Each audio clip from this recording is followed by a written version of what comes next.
This is Tournament in a Teabreak. You're listening to Ros Satar, Viki Monk, and George Bellshaw. And we finally have our semi-finalists all sorted out.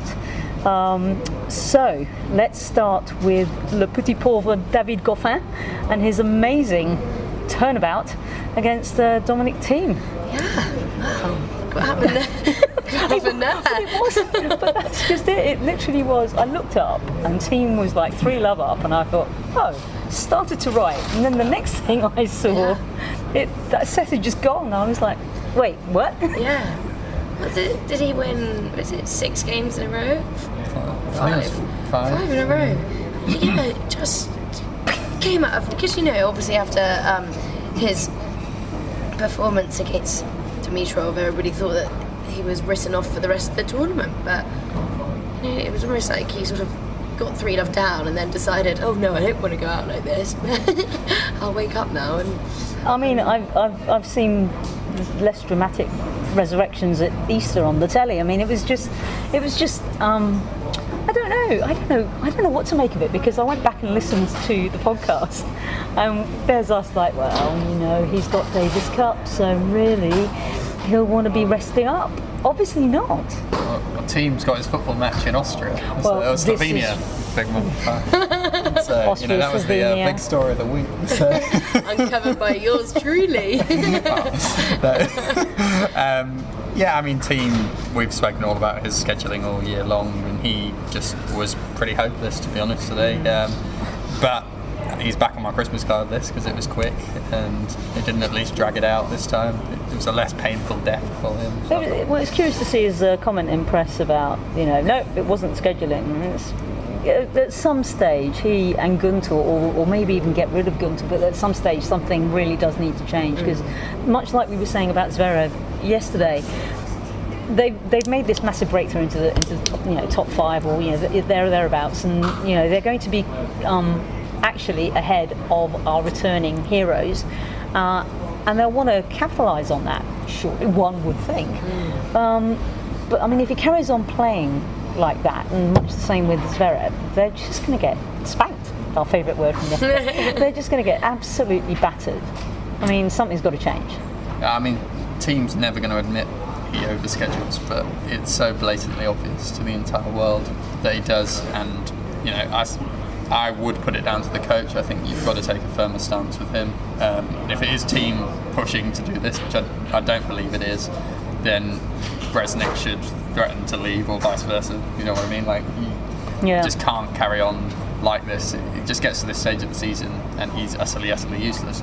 Either that, or he's just terrible on an indoor hard court, which might be true too. Might be an element of both. But yeah, that's possible. But I mean, I don't know. I mean, it was a pretty sorry way to end, and what struck me was my Twitter timeline blew up with the kind of derogatory comments that we normally see on the WTA of what a sad indictment of the top of the rankings. And I thought, well, it's about time that the men had a bit of stirring to the pot. But I don't know, I felt it was a real anticlimax. In fact, I've actually felt this whole day has been a real anticlimax for the round robins. It almost, the round robins have their place in something like this, because again, once you lose, it doesn't mean it's all over. You still have a chance. People have gone through on just one win.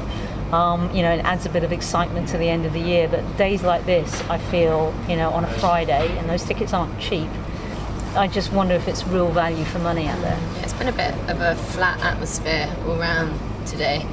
Obviously, we never really expected the Thiem Goffin match to be particularly mind-blowing, and then obviously, but then getting to come out and see Dimitrov play the way he played today, I mean, you shouldn't discredit him.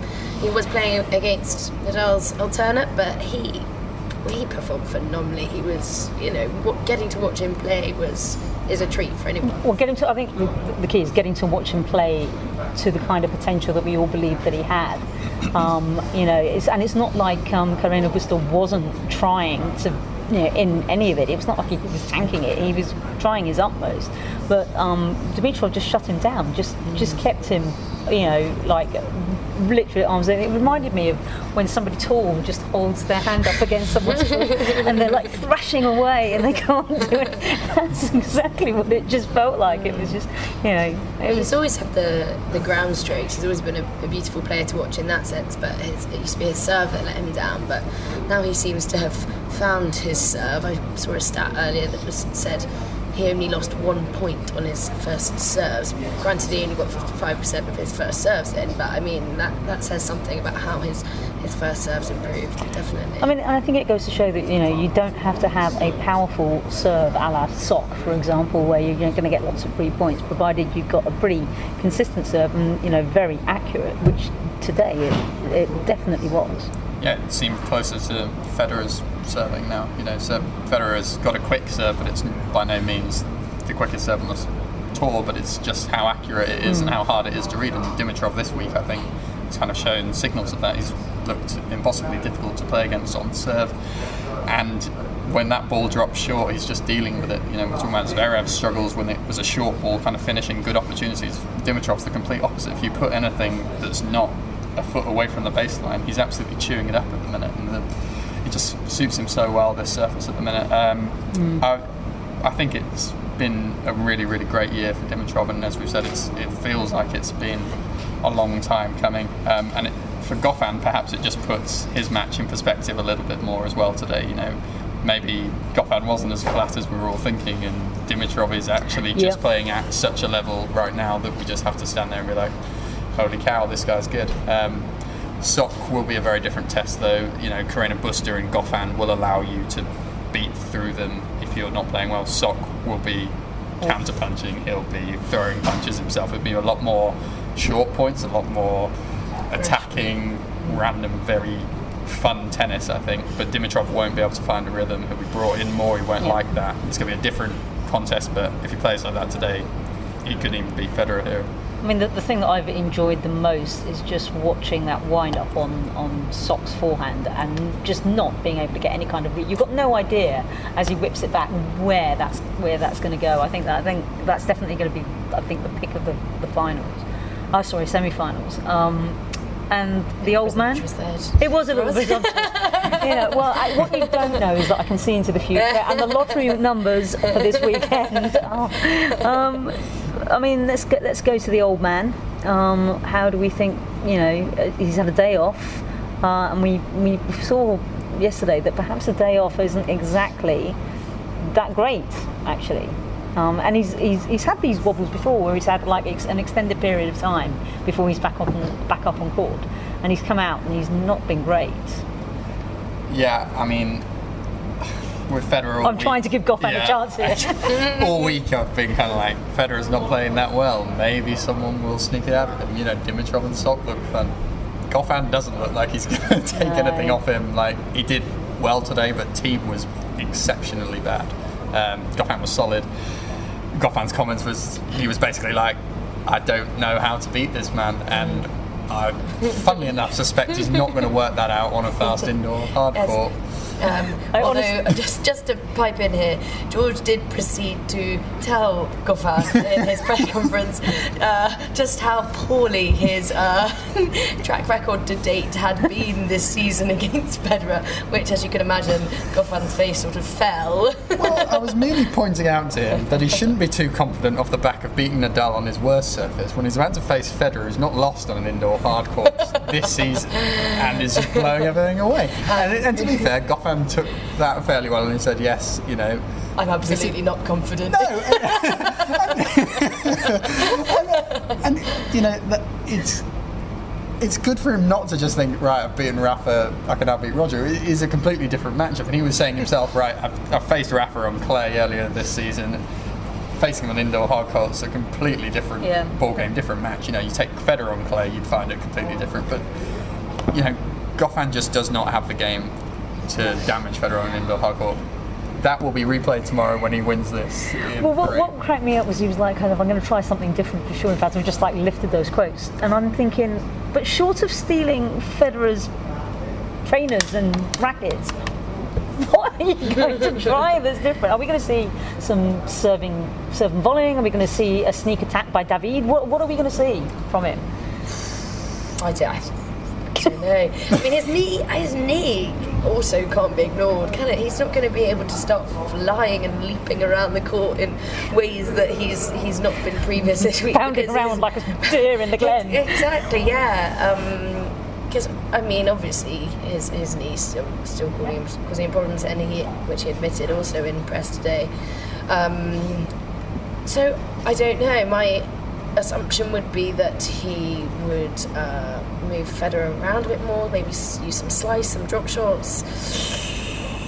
Federer's defending well this tournament, so maybe he'll try to lure him into the attack. I just wonder whether the only thing you can do is, again, when we saw against Zverev, that if he sort of kept him at the back and just kept him in longer rallies, eventually Federer would be coaxed in into a mistake. I mean, it's not exactly Goffin's go-to, but he's perfectly capable of battering, grinding out a long rally. I don't know, risky tactics though. Today he was relatively solid, but he was also, making some rogue shots that were flying wide of the tram lines. So I'm in agreement that basically his best shot is to steal Federer's rackets then. Exactly. Okay. Yes. We joke about him coming to the net and playing serving volley, but if I was Goffin's coach tomorrow, I would literally say to him, just play random points you never play. You can actually steal a march on him early on. I would love to see Goffin tomorrow serve a kick serve into Federer's backhand. Federer will come to chip that back and just follow it in. You will never see that. You guarantee Goffin will win that point, but he won't do it. And this is the frustrating thing about players like Goffin. Sometimes they get so set in their ways of playing this, and they lose to these guys constantly. Yeah, why not just literally throw it up in the air? First few games, you don't have to do it for the whole match, but just get Federer thinking, get him a bit nervous, let him out of that comfort zone where he doesn't just sit there, push that back, because Goffin is never coming in behind that. You just know it. So do it, David. Get into the net. I want to see it. It's a shame that he's actually only going to be listening to we're only going to put this live tomorrow. You've still got time, mate. David, hire George as your next coach. It's pretty pointless, but let's for the sake of completion, let's go around and get our predictions. Well, I think tonight we should do actual scores and see who's the closest. I'll be amazed if we're not going Federer in 2 here. I was sitting here going, I haven't got a pen. How are we going to note this down? Yeah, we'll never remember it. It's not like we're going to hear this back tomorrow. So I will give Goffin 7 games max, and I'm going to go. I'll give him a tough 5 in the first and 2 in the second. Wow. 7-5, 6-2. Why, Mr. Ambassador? You spoil us. I think it's going to be a. I think Federer is going to take both. Obviously, I think maybe Goffin will put up slightly more of a fight in the first. I don't think he'll get 7 games. I think it'll be 6-3, and then 6-1. Federer run away with it in the second. I'll give him 6-4, 6-2. Okay, so on to Dimitrov and the sock. I'm looking forward to that game. Actually, I'm really looking forward to seeing how it's gonna pan out. Be interesting. Are we going to do scores for this one? Games. Yeah, sure. I think the result is genuinely too tough to call on this one. Before that Dimitrov match, I was kind of leaning back towards sock now. I kind of thought Carreño Busta might drag this out a little bit tonight.